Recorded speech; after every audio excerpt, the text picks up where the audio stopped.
موعد مباراة النصر والأهلي في الدوري السعودي للمحترفين والقنوات الناقلة والمعلقين. السلام عليكم ورحمة الله وبركاته.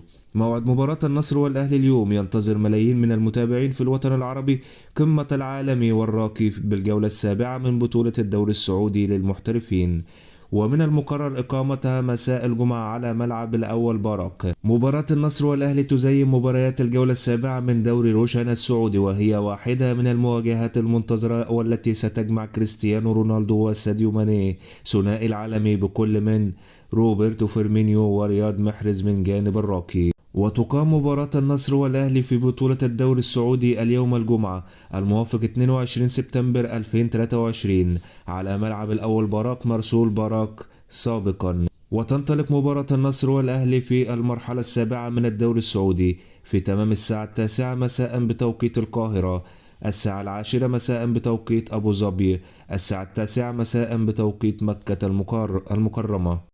القنوات الناقلة لمباراة النصر والأهلي في الدوري السعودي. وتنقل مباراة النصر والأهلي في الدوري السعودي للمحترفين عبر قناة SSC HD، بالإضافة إلى مجموعة من القنوات الأجنبية الأخرى. معلق مباراة النصر والأهلي في الدوري السعودي. ويمكنكم متابعة مباراة النصر والأهلي في الدوري السعودي عبر قناة SSC HD بتعليق فارس عوض عبر القناة الصوتية الأولى، ومدحت شلبي عبر القناة الصوتية الثانية. شكرا لكم على المشاهدة، والسلام عليكم ورحمة الله وبركاته.